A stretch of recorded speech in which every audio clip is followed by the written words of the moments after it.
Stop, take your seats, please. Sit.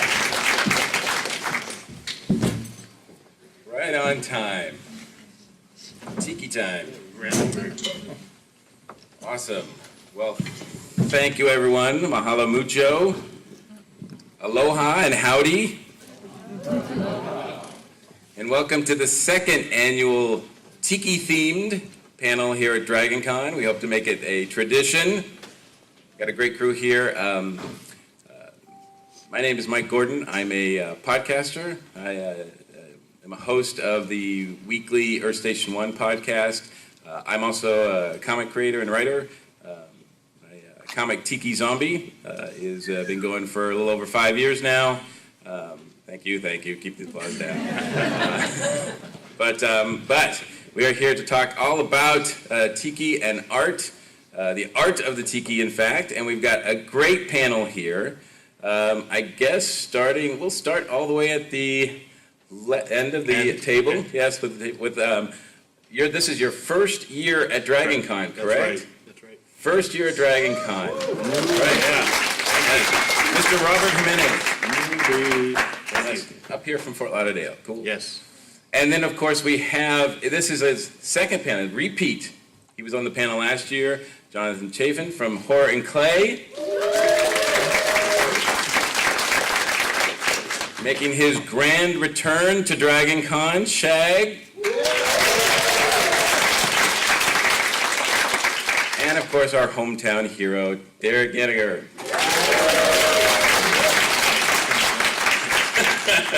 Awesome. Thanks, guys. We appreciate it.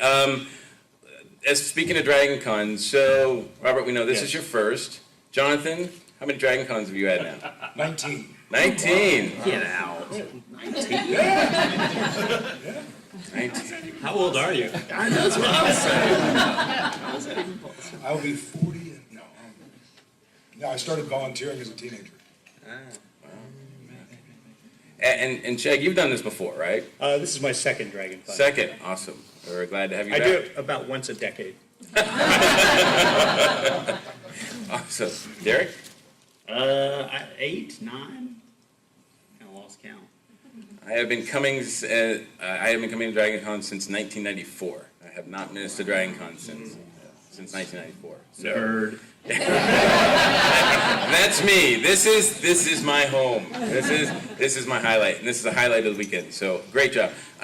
So for the panel, of course, is the art of Tiki. I'm kind of curious now, since all of us, none of us are spring chickens, but of course none of us were around when Tiki first blew up and became like a pop culture phenomenon. I'm wondering how each one of you got involved and what inspired by Tiki itself. What was it about? Because there's a lot of different aspects to Tiki. So what was it that grabbed you first? And I guess we'll start with you, Derek. It's a mad world. Remember that? And who was that? Dick Shawn, I think was the actor. Played the son, and he was the beatnik, and he had the surf shack. And he's in that scene, and it didn't hurt that there was a bikini girl doing the Watusi throughout, but I didn't notice the girl. I noticed the Tiki in the background, and I was like, nerd. So I was fully into Universal Monsters and Monsters. I thought, oh, this is cool. So that was my first introduction. Gotcha. Jack? Well, when I turned 21, I had a couple friends, and we liked going out to, this is in Southern California, we like going out to what we called old man bars, which were basically bars that had been unchanged since the 50s or 60s. And our favorite were the Polynesian themed bars, because if you paid an extra $5, you got to keep the ceramic tiki mug your drink came in. So we started collecting those and got into Tiki through that. And throughout the entire 80s, I thought me and my two friends were the only people on earth who liked Tiki, collected Tiki, or cared about Tiki. And then in the, late 80s, early 90s, I met a guy at a flea market, and he had all this Tiki jewelry on. And I said, "You like Tiki too?" I thought, this is the fourth guy on earth who likes Tiki. And he said, "Yeah." And I have a little group of friends, and we like Tiki, and there's this German guy who gives symposiums about Tiki. And I'm like, well, count me in. So a couple months later, I went to a backyard party in Venice, California. This guy named Otto von Stroheim was putting it on. And the German guy gave his symposium. His name was Sven Kirsten, who later went on to write the book of Tiki. So I got to know those guys, and I realized there were more people on this planet who liked Tiki. And that was right about the same time I was transitioning from being a commercial artist and graphic designer into doing my own art. And the only thing I wanted to paint early on was Tiki stuff, Tiki bar scenes mostly. And people were responding to it. And so originally I thought I maybe had 10, 15 paintings in me, and they were all going to be Tiki paintings. But after about the 15th painting, I thought I got to expand my repertoire a little bit. So I started painting other things. But initially it was all Tiki art.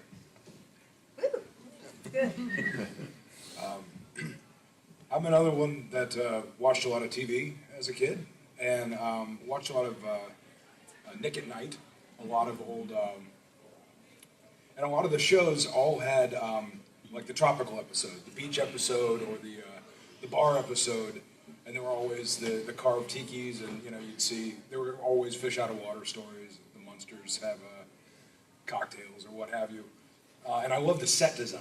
I love building things, and I love. For me, it was kind of the cars first, where all of Ed Roth and all the custom car scenes, and then the more you go into that, the more there's Tiki overlap. So learning how to build that stuff, you do a lot of sketches and part of how I got into designing was designing layouts for sets and props and that sort of thing. So that kind of led me, once I started going to the bars for the immersive experience, I was hooked. I fell in love, So the TV shows is where I got into it, I think. Okay, for me, I guess there were a couple things going on. I live right next to the Maikai and had never been to it, really, and would drive by often, and you all know the exterior and the sign and the foliage, and it was always pretty mysterious, and I had no clue as to its history, anything about it. And then I think with the advent of Facebook and Twitter, I resisted getting on these things for probably the first couple of years. But then when I did get on Twitter especially, I found a lot of artists who I started following, and one of them who's not a Tiki artist at all, his name is Ryan Milner, I think. And he had a one-man show where he just did moais. It was like a series of 50 of them or so, and they were just themed different. Some of them had, like one of them had the Batman cowl, and they were just worked up. It was mashups, and I just loved the look of the moai, and I'd always seen that as well. So I just kind of started getting an interest in drawing them, and that all led me to Tiki Central, which is the forum, which I think some of us still post on, but maybe it's not as active as it was back then. But, just going on there, obviously I saw their work, Derek and Shag's work everywhere, and Doug Horn and Ken Ruzick and all these guys, and just started, I've always been an illustrator, but it just opened that side of that art world to me. And then I was into low straitjackets since probably the beginning. And it's one of those things that just everything converged. The Maikai was always omnipresent, but I didn't know what it was. And then Tiki Central, and I would buy every Low Straitjacket CD that came out. And then just looking at their website, I saw them at a thing called the Hukila. And I didn't know what that was either. I don't know what year that was. About 8 or 9 years ago, I guess. Because I've been vending for, I think this was my 9th year, the past Hukila. So I think it might have been a year or two before that. So I just started, just researching everything online and creating at the same time and posting on Tiki Central. And that just led to a growth of my art in that direction. I think for me, the two earliest influences as far as that I can remember of Tiki was the Enchanted Tiki Room at Walt Disney World. I've never been in the one in Disneyland yet, That's something I want to do one time. But the one in Disney World was amazing, and of course the Brady Bunch episode. Yeah. So because they're very different, They're two different aspects of Tiki. There's the spooky, the curse of the Tiki element, the adventure aspect of it, and then there's the laid back Disney, warm-hearted, like everything's all right, man, kind of thing. Like that's really awesome, and I like the mixture of the two. As far as early influences, who were some of the artists that kind of inspired you? Go ahead. Jim Flora, I know he's a big here too. Yeah. Jim Flora did a lot of album covers, 40s into the 50s. I just dig his style the most. So he was a real big influence. But really, for me, all my influences are guys that are long gone, dead, mostly. So I'm essentially a grave robber. I mean, I just, and I've got massive collections of old men's magazines and old calendars and just anything, just so much crap. So that really flips my switches. I mean, all that old stuff, I just can't get enough of it. I'm constantly looking at files on my computer, thousands of images that I paw through, and I just always spark something new, and it kind of gives me a starting point, and I go from there. So, I mean, all the Disney stuff, not all the Disney stuff, but the Ward Kimball Disney stuff, Disney shorts, and just really even like the cheapest little recipe, Betty Crocker recipe book, with just simple little line drawings in the margin without a register color. I mean, the simplest little thing, I just go, hey, I love it, man. And so that's really where it all kind of started for me, and I started became obsessed with what makes Tiki look Tiki. I mean, what looks retro look retro. I mean, Tiki was always a big part of it, but mostly just anything that retro, anything that conjures up that feeling or that reminds me of my youth, So that was my obsession, was why when I look at this, does it take me back to that time? Why does it remind me of my childhood? It's the type, it's the color, it's the line work, So that really became the driving force, and that's still what does it for me. So. Okay. Well, what he said, a lot of. You can't piggyback on me. But also, the very first artist I remember seeing whose work kind of epitomized a little bit of what I was what I would later do in my own work, was an artist named Gene Deitch, who had done these cartoons in jazz magazines starting in the late 40s. And the way I found out about him was R. Crumb, the 60s underground comic artist. He put out a magazine in the 80s called Weirdo. And it was mostly like that kind of R. Crumb art, which didn't really appeal to me very much. But I remember looking through one, and he did an article about Gene Deitch, because R. Crumb is a big jazz music fan, and Gene Deitch had done a lot of these jazz magazine drawings. And I saw those drawings, and I was like, what is this? This is totally I don't know what this is, but I love it. And I thought, if I ever do my own art, I want to kind of like draw from that a little bit. Now, if you go back and look at Gene Deitch's work, it doesn't really look anything like mine, but it was kind of that spark that made me want to work in a graphic style that sort of harkened back to the 50s and 60s. And also album covers, you go to the thrift store, you're leafing through the albums. Even photography, photo of a cool bachelor pad, with a bachelor in his bachelor pad with like some mounted trophies on the wall, but they're all women's heads. Yeah. Things like that. So a lot of, real life things influence my art. At heart, I'm a collector. Anything that I get more than 3 of, I have to have as many of them as I can until I get tired of them. And because of that, like the influences are sort of a gestalt of all sorts of things. I love toy designers. I like McFarlane toys. I like Robert Williams. I love surrealists, partially because they have that juxtaposition in the collage of real world elements and fantasy elements and bright colors. People like Robert Williams and Ed Roth, I already mentioned. Dali, I love. A lot of the Imagineers that did environments for Disney. I enjoy looking at their sketches and their workup, that sort of thing. Mark Ryden, I love fine artists that, because I'm not very technical. I do a lot of digital, I do a lot of sketches, and I do a lot of cleanup. So I love people, like I love your brushwork. I love people that can do fine art with oil and acrylics in a realistic way, creating these fantasy settings. So a lot of the book cover artists that used to do work for TSR. That's the stuff that I have had that has place of pride, surrounded by all my toys and my junk. Because for me, it's sort of a kaleidoscope of influences. I love Dali, and I love German Expressionism, and I love Gustave Doré, and a lot of the people that do black and white, very detailed lithographs and steel plate engraving.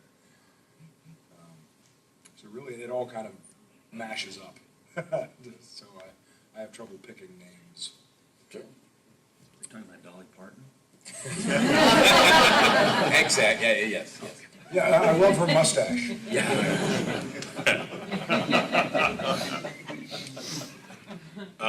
For me, I guess the start of it was the local newsstand in my Brooklyn neighborhood where I grew up, where it was basically comic books and trading cards. George Perez, Jim Aparo, Neil Adams, a lot of the early 70s, I guess, comic book artists were my biggest influences, I would say. And I think it probably still shows in almost everything I do. And then definitely Wacky Packages was one of my most favorite things when I was a kid. I still have memories of getting those packs at the corner newsstand. And then growing up, comics were probably the biggest part of my life artistically for a long time. Probably into the early 80s, I think, is when I probably let up on buying and reading comics, and I really don't even know very much the state of it now. But it's still there. It's still what probably informs almost everything I do. And recently I've found, in addition to these guys, and I mean that, and Doug Horn, and those guys were really influential. But recently I found an artist who's like just completely out of left field in terms of those influences. Ryan Heshka, I don't know if anybody knows him. Yeah. His stuff I can just look at forever. And I would say that's it. It's probably, and then movies were a big influence on me. The Sunday morning movies I'd see in Brooklyn, which was usually an Abbott and Costello movie followed by some sort of schlocky horror movie. That's what probably influenced me, and just the art of those movies and Planet of the Apes and all that. That's something that I think is present always in my work. Awesome. I'll switch gears a little bit because it's something that it's been on my mind a lot lately, because I think I'm at the point now where I definitely want to start working on my first, designing my first Tiki mug. Because the Tiki mug is one of the iconic things about Tiki, right? At least Tiki pop culture, right? What was your experience? What was it like creating your first mug? It was good. It was exciting. It's pretty cool because I used to do, I worked for Cartoon Network for a lot of years and did a lot of character development stuff. I did do a lot of heavy animation, but I would do, and so I had to do turnarounds. I'd have to design a character and draw him front, side, 3/4. So it was really a twist on that. I had to, so I was able to really kind of taught me how to draw and think in 3D. I still struggle with it though, because so much of what I do is such a flat, is just shapes interacting and overlapping, and so I really have to work at it actually to get but I've done several mugs with Tiki Farm and done some with Monk Tiki or Mun. Is it Mun Tiki? It's Monk Tiki. Monk Tiki. It's Monk. Yeah. Monk Tiki. And and I just give them the turnarounds. You know, I've never really done any of the sculpts or anything. I leave that to the professionals.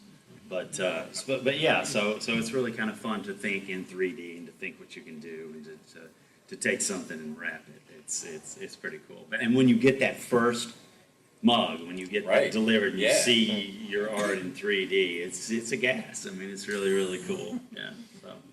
Yeah, especially for you, Shag, because you said you started collecting them, right? Yeah. So the opportunity to finally do one must have Well, been I amazing. remember, I collected mugs going into the, probably 1985 or 86. And late 90s, I think, somebody started making new mugs, and it was Mug Tiki. Oh, They were the I first, didn't know that. like, new guys making mugs I had ever seen. And I remember thinking, like, well, if these guys can make mugs, I can make mugs. And so, right about that time, Tiki Farm, which is a big mug manufacturer now, I knew the guy who had started the company, and he asked me if I wanted to design some mugs. And I struggled too, because I'm totally two-dimensional flat as well. And so it took me a long time to come up with drawings, but I finally did, and they released these mugs, and I've continued to do mugs. And now, I like working with sculptors because I don't sculpt myself. I did in college, but it's not something I want to do. And I like working with guys who can kind of look at a drawing and translate it into a mug. So sometimes I'll just draw the front of the mug and say, you come up with the sides and the back. Because who cares about it? I mean, the sides and the back should look good. Nobody's going to see the sides of the back. So I design probably 1 or 2 mugs a year now. Nice. So Arlen. It's about the turnarounds. It's a big part of it, and learning what details will hold and how many mug pieces you have to have. When I design, I tend to put in a whole lot of details and then have to pull them out and then pull them out and pull them out in order to have the thing work properly as a tiki mug. My mugs tend to have a lot of little hidden bits and bobs that it took me a little while to learn how to make sure that they hold up to the process. I'm not a sculptor. I fabricate large scale stuff, so I work with sculptors. I've worked with Tiki Farm and Monk Tiki and Ikan Bukum are all great guys for helping bring designs to life. And getting used to the lead time is interesting because it takes a long time to have things produced. And storage. And shipping. And shipping, yes. I was talking earlier, I said that my UPS guys hate me. They absolutely, they do. And I've had furniture in my house. Usually it's a bunch of boxes of tiki mugs with like fabric sheet over it. Oh, I love these bar height tables. Where'd you get those? Don't knock that over. But it's fun. I love it because like I said, I collect everything. The first tiki mug I got was a 10-cent little Hawaiian thing back when a prop warehouse in Atlanta went out of business. It's cracked. It's one of the tiki lilani. Very, very common, and I adore it because it cost me a dime. But yeah, working on your turnarounds is the most challenging part, I think. My first mug was with Ikan Bukum, also John Mulder, and he encouraged me to sculpt. I'd never sculpted before, and I had an idea for a little Tangaroa on a boat, which I came to later find out there was an old Tiki Farm mug like that. Looked different, but it was the same concept. But it was a little old boat with a Tangaroa on it, and if I remember, he's holding a fish, I think. So John encouraged me to do it, and I went out and bought Roma Plastilina, and it was really hard. It took me many months, and I would send him photos, because he's in Alabama, and he would look at it and tell me, well, I don't think this is going to work, or that's going to work, and then I'd make changes, and that was a really nice mug. I think you might have that, right? I think so. I was really, your question, I guess, when I got it, it was really exciting to hold this thing, and like Jonathan's saying, I got a huge box full of them, several boxes full of them, and it did really well. And it's just such a difficult process because I'm mainly an illustrator and I paint, but it's a totally different thing. And just, I don't know if you guys have to think about, well, you two I guess haven't sculpted, but just how the mold releases is so complicated. You have to think of this thing in relation to the mold being pulled out, and there can't be what they call undercuts where the mold will cut out it's difficult. But then I did a few more. I think I've done, I honestly can't remember, maybe 4.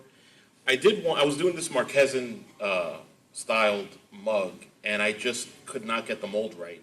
So I just did it as a bust, and sold a good number of them. And Gecko was at someone's house in Long Beach who had one on his shelf and saw it, and he asked who had done it, and the person referred him to me. So Gecko asked me to send him one, and I did, and that was my first mug with Gecko. He took my Marquesan and did his thing all over it, and that was at Tiki Oasis a couple years ago. He did a small run of it, and it sold out right away. It was a really nice mug. It's called a Tehuka mug. So that was my second official mug, I guess.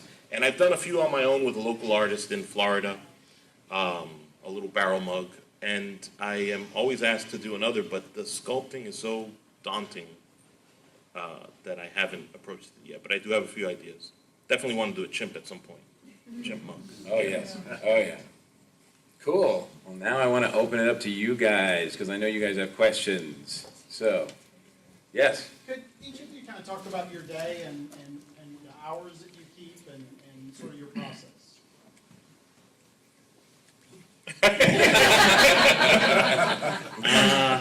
My day.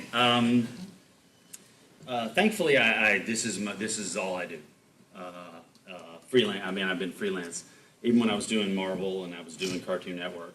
It was always freelance. So it's 30 some odd years I've been working at home, which is great. I just love it. I got no rush hour. I mean, my rush hour is if I'm going downstairs to my studio and there's a cat sleeping on the stairs and I gotta step over. That slows me down a little bit. I don't appreciate it. But so it's incredible. But you know, get up. I usually try to do go to the park, do a run, think about what the hell I got to do today, and listen to some music. You know, some Blossom Dearie the other day. Oh, Blossom Dearie. Anyway. So,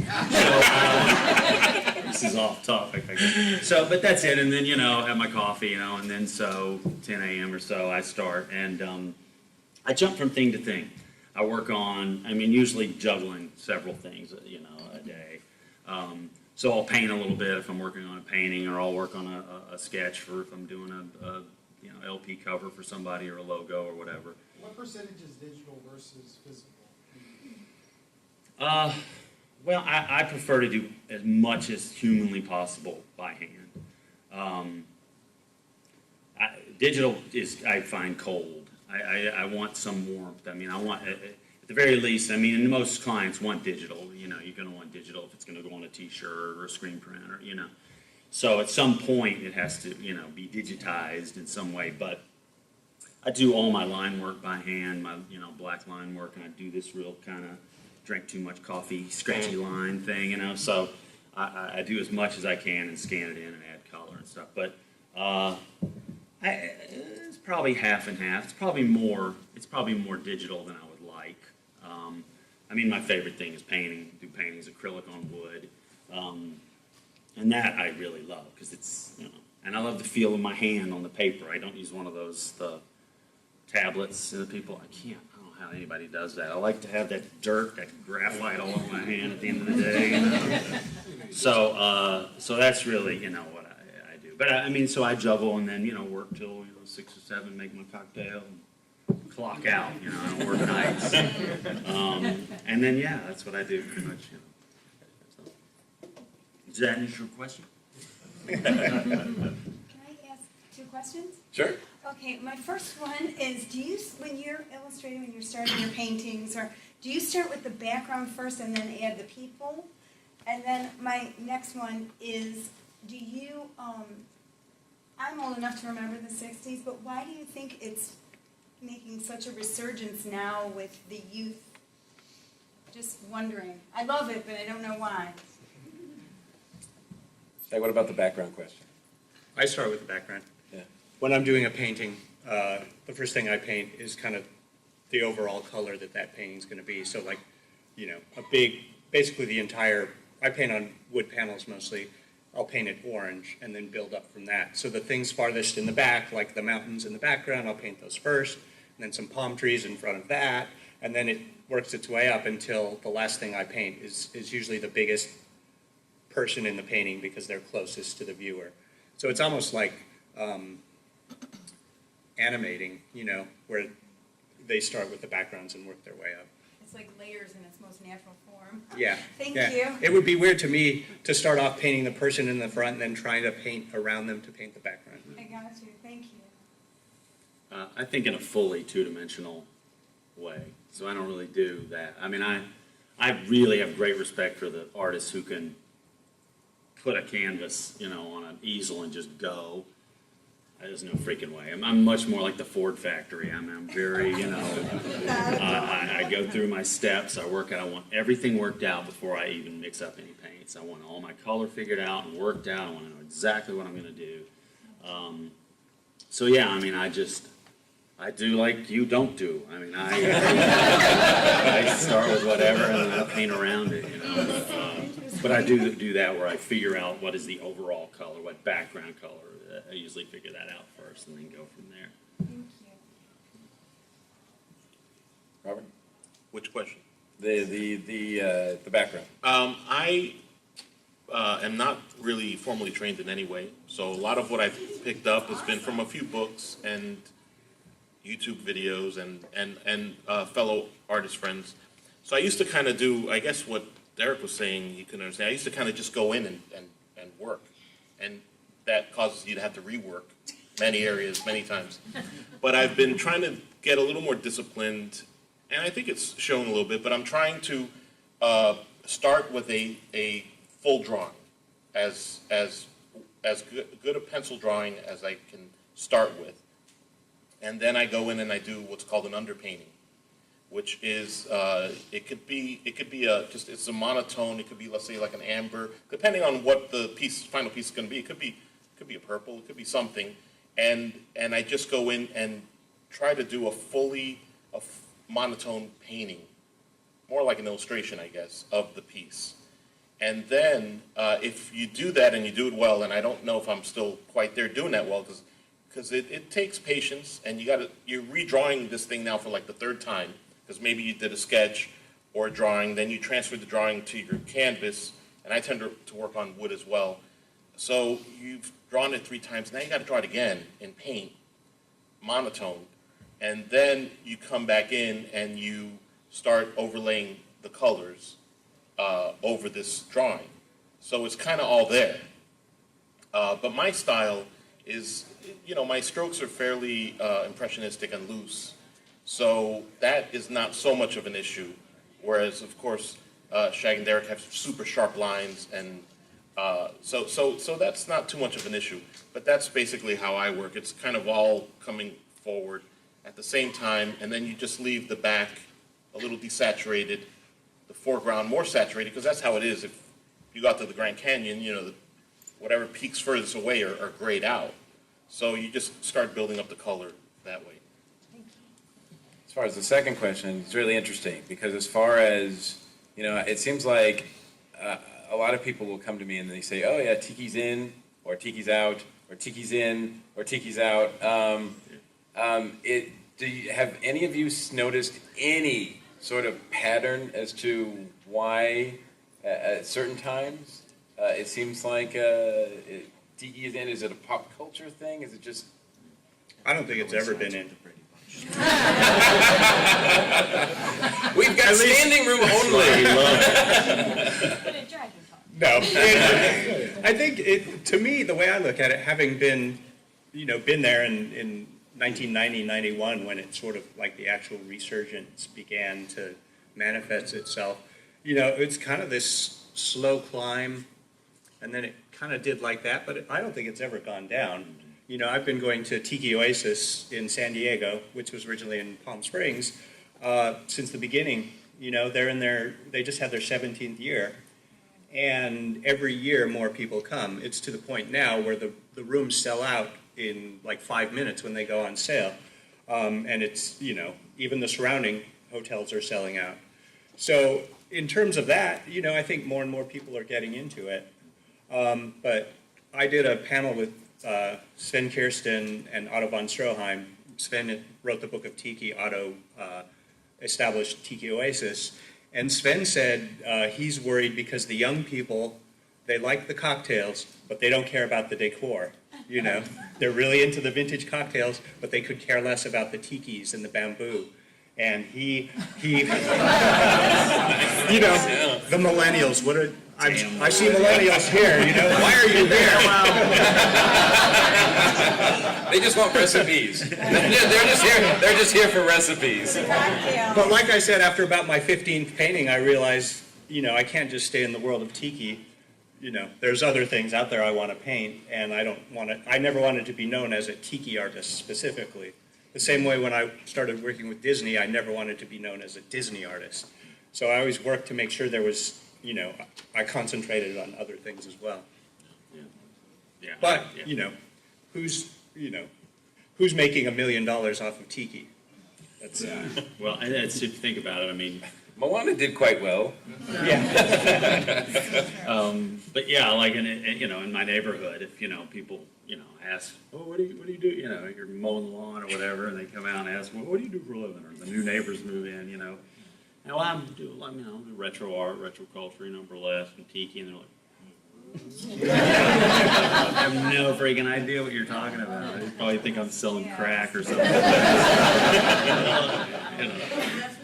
But yeah. So, but yeah, I don't think. I mean, I think there's that little world. Another thing I love about it, and similar to what you were saying, is that I never wanted to be, Tiki artist or anything. I just retro culture, anything retro. I mean, that could be Rat Bag, Vegas, burlesque, whatever, rockabilly. So yeah, I mean that's really what does it for me. But as far as the question about the kids, I think, or the younger, them damn millennials, they don't have the reference that we have as older folks to remind them of their childhood, or but there's something about it that they and I get this all the time where young people come up and go, where have I seen this? Where do I know this from? They can't place it because they don't have that reference, but they know it's different, they know it's fresh, they know there's something about it. But in your case, when a 30-year-old comes up and says, where have I seen that? It could have been when they were 10 years old and they were seeing your art too. Well, are you calling me old? Like, this reminds me of my childhood. Yeah, because I was doing art in childhood. Because they're seeing it. That's good. Yes. Hi, I'm a Dan millennial, and I love all of your work so much. I recently had a friend ask me what is Tiki, and it just struck me that I couldn't really put in the words what Tiki is. How would you each describe someone who has no idea what it is, what Tiki is? It's fun. That's where I leave it.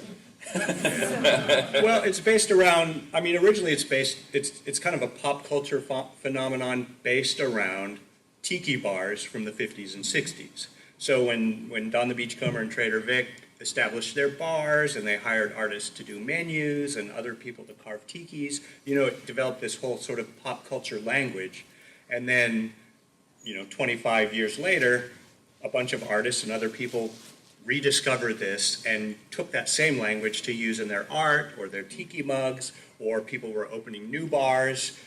And it's sort of an escape from your real life, the same way it was in 1958 when some guy got off work at the factory and he and his buddies went down to the Maikai or wherever, the Kahiki in Columbus, Ohio, and pretended they were in Tahiti and forgot about their earthly troubles. The Mai Tais helped, and it kind of transported them. And that's what I felt like when I was 21, sitting in the same bar, drinking the same recipe, the same my Thai recipe that bar had been serving for 30 years. You know, I was transported too, and that was kind of what appealed to me about it.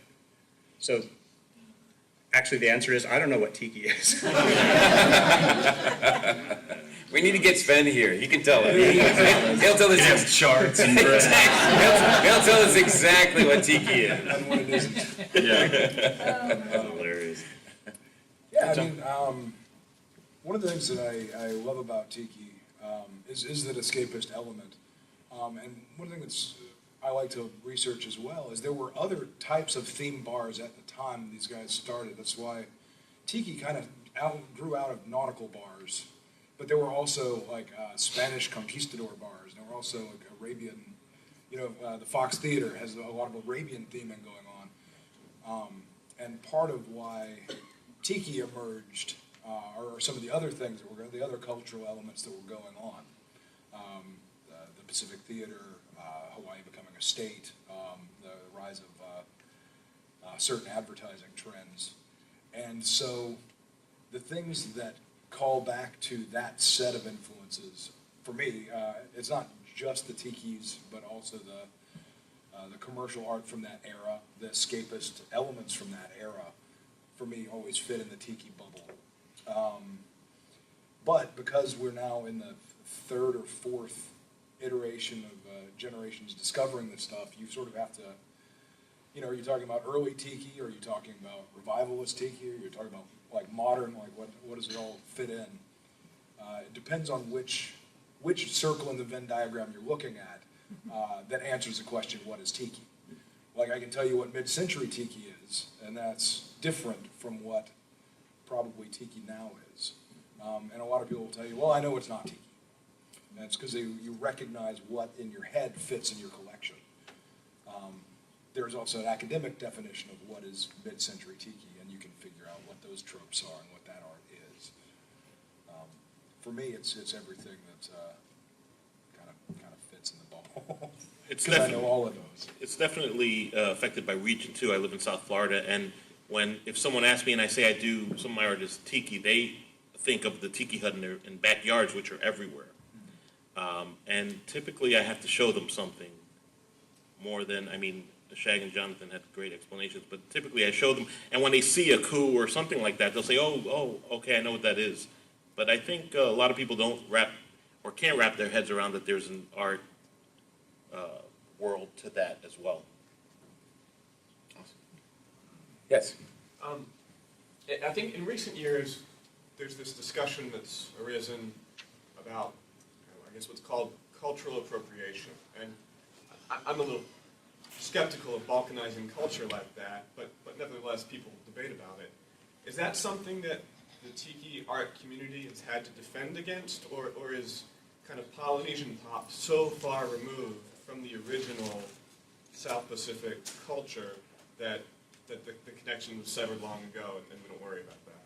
I've had to defend against it personally.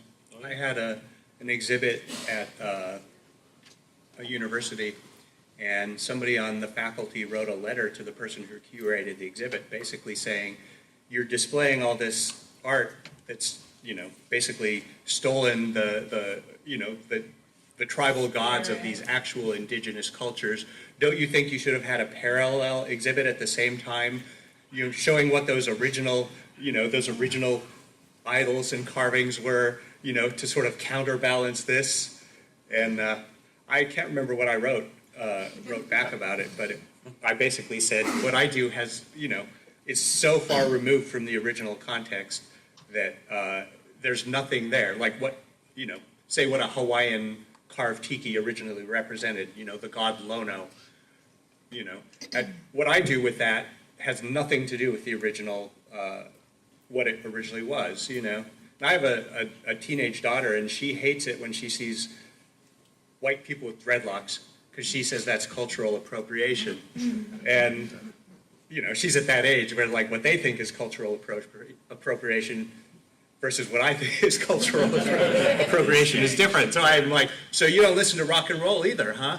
Because that was, you know, that was stolen from black people, you know. She's like, no, that's not the same. And I'm like, why not, you know? I love cultural appropriation. That's what all civilization is about, you know.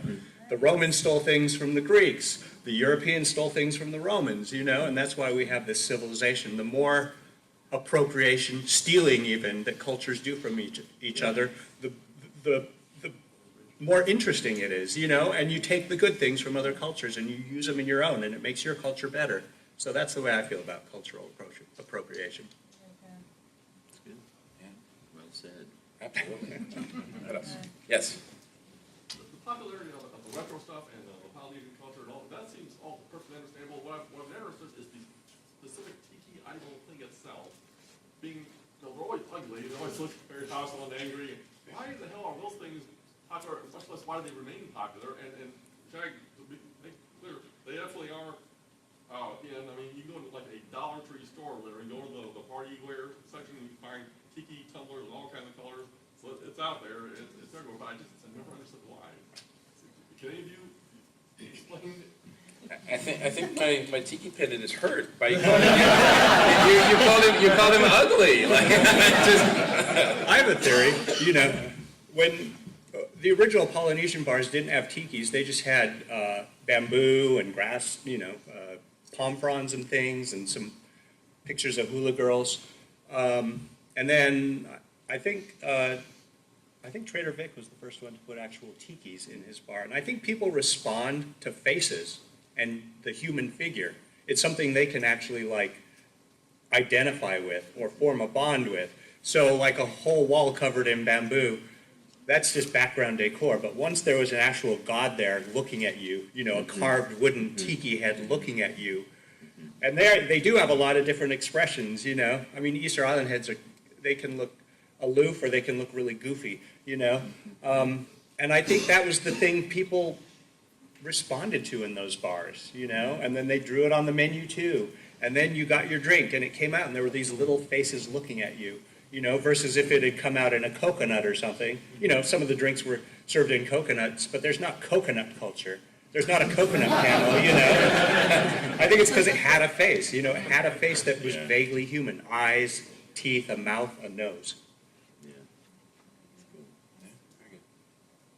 Yes. Sorry, this kind of actually goes along with that. I was thinking about this as you guys are all talking, and several of you have used names for the different tikis, and I don't know how many people here maybe are, just starting to kind of get into it, don't know, but can somebody explain what Lono and Marquesian and Ku and, all the different, because that also, I think, kind of answers his question. They actually are different gods that were worshipped by the people, but there's a different carving style on each of them, right? Again, we need Sven. Yeah. I don't think you need to know the names, really. I mean, you see a tiki you like? I mean, most people know what an Easter Island head is, a moai. Yeah. That's a really Raise distinctive your hand one. if you know what it is.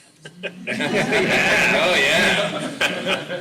Yeah, for me, it's weird because my stuff is so off of. I mean, I really don't use much reference, of actual tiki. I mean, similarities, and or if I'm doing artwork for Tiki Oasis or something, auto specifies a certain, Marquesan or whatever. Well, then I'll do my homework and do it. But for me, it's really just the thing that flips my switches the most is not genuine tiki and not the genuine stuff, but what popular culture did to it when they took it, redrew it, and put it on Bugs Bunny, and they did it on, and Scooby-Doo, and the way that they interpreted it, and the ridiculousness of that, and like Beatnik, I love Beatnik stuff, but it's not, because of Ginsberg or Kerouac or anything. It's because of Jethro Bodine dressed like a beatnik, or Herman Munster. That's what really jazzes me up. So for me, I'm just really, and I've gotten a lot of criticism from tiki freaks that are very particular about, well, it's not accurate. Actually, they were. I mean, it makes me happy. So yeah, that whole thing drags me down. I don't really care that much. Sorry.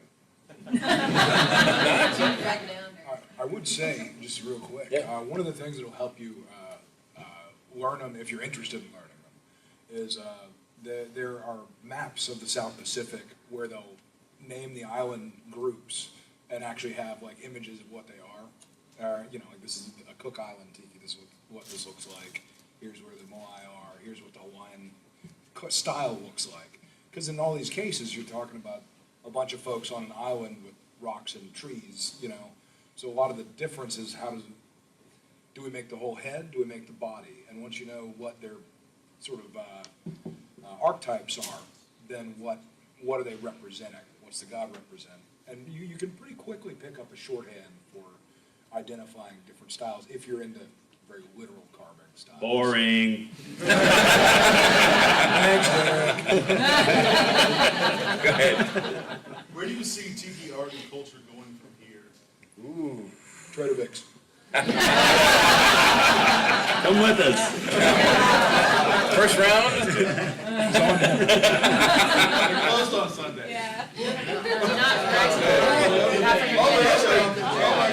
It's Dragon Con. Drinks on Shag?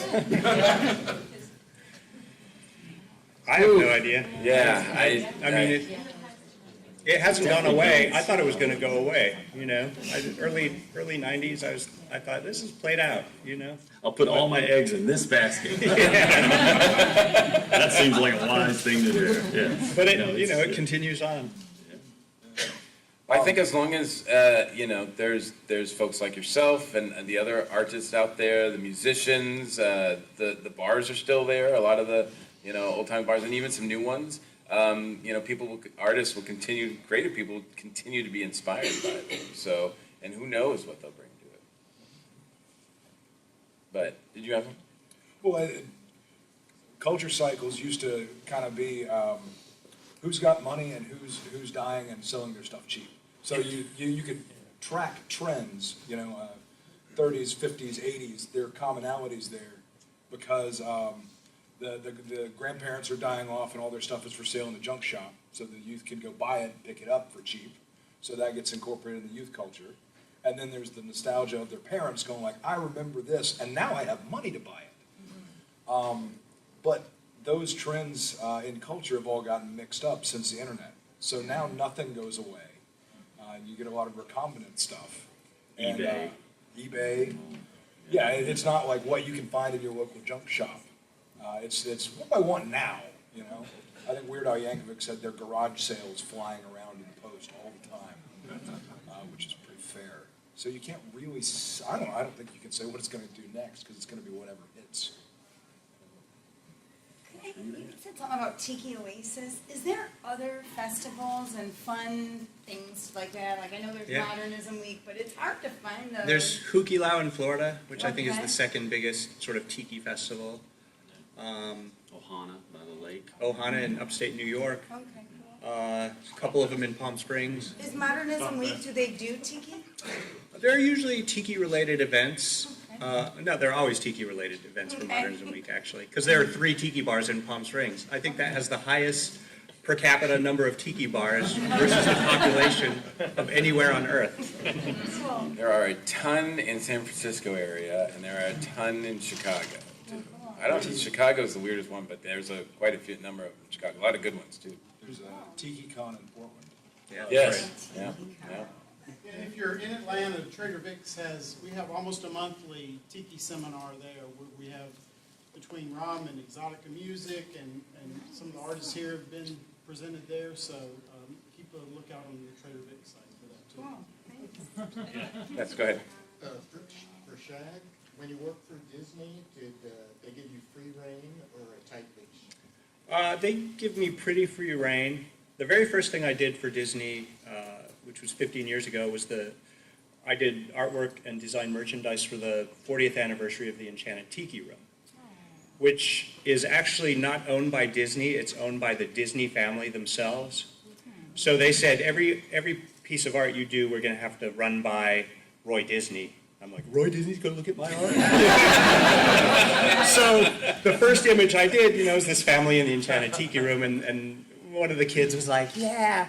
And they showed it to him, and he's like, I don't like that closed fist. It looks like he's protesting. So I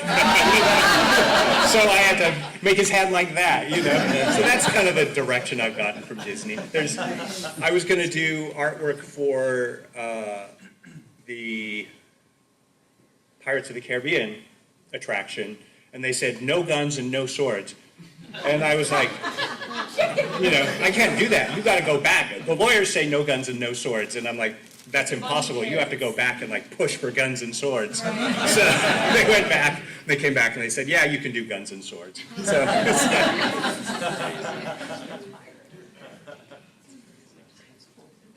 Yes. I wanted to ask how many people have a home tiki bar, or like myself. Awesome. I know of people in this room who have really impressive home tiki bars. These guys up here are class star level. I have a tiki bathroom. I have a whole bathroom or something, but like there's You don't have any of my something stuff there. hanging in Yeah, your I do bathroom, actually. I finally made it. It's the Welcome to Tiki Island that I have the last one of. Captive audience. But I look at it, You don't need to say anything. I think hanging a piece of art above the toilet, especially if you want men to look at it closely, that's a great, I mean, more people are going to look at that piece of art than anywhere else in your house. Captive audience. That's what I want. What do you guys like? Do you guys like to listen? Like when I write for Tiki Zombie, I have a playlist made up of all Tiki tunes from exotica to surf to rockabilly to like a lot of that stuff. And the CD that we did kind of incorporates that too. Do you guys listen to certain things when you're creating? Yeah, the weirder the better. The more obscure, the stranger, the better. I really love WFMU, which is listener-supported radio. I think it's in New Jersey. Jersey City.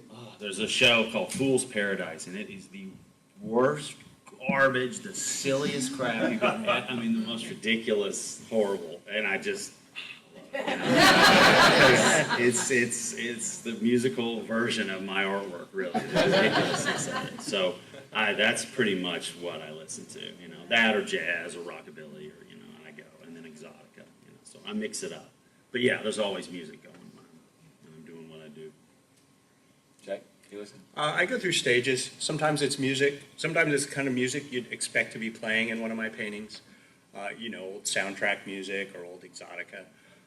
Sometimes it's silence. I get tired of listening to stuff when I paint. Sometimes it's the TV on in the background, but it's got to be the kind of shows you don't have to really look at the screen. So that's like Discovery Channel crime shows, where they talk a lot, or things like that. And sometimes it's more current contemporary music. Since Spotify, I tend to have I do a lot of freelance as well, so I bounce between projects, and I'll have different playlists that sort of epitomize the different things I'm working on.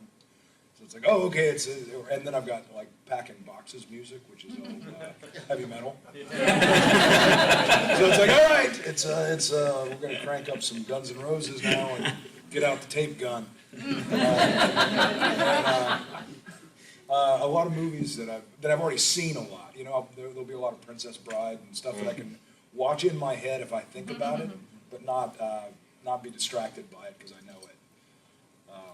And then, of course, when an artist dies, I usually listen to a lot of that, and you'll hear a lot of it pop up. So, like a lot of Prince a while ago, a lot of that kind of stuff. And you start seeing it creep in, and if it creeps in just a little bit, that's awesome. And if it takes over, it's like, oh no, you gotta go away. I listen to a little bit of surf. I always have something on, but my tastes run more towards Wilco, some Crowded House. I love Crowded House. I always have them on. But actually, and podcast, Mark Maron, I like to have that on when I'm working. And The Honeymooners, I like to have that on for some reason. That reminds me, as a kid, I always remember the theme song. I'd be laying in bed, my father was watching The Honeymooners. And there's something about that theme song that it's so melancholy. And I just love, and I love the show. So I just have that running. But like Shag, sometimes like it reaches a point where I'm like, that's it, silence, and I have to turn everything off.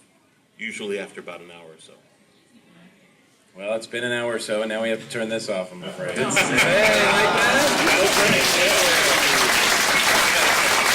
Awesome. Thank you guys so much. Real quick, where can people find you Well, we all have booths Yeah, we're up all on in the same Pop floor. Artist Alley on the third floor America's Mart. of the Building America's two. Mart building. Yeah. Awesome. Thank you guys so much. Thanks, Tom and Ben and Jamie and all the staff for the comic room. If you've got the app, please vote for this. You can actually put 5 stars if you love it. If you didn't love it, 5 sarcastic stars. Let DragonCon know you want more Tiki programming. Thank you so much.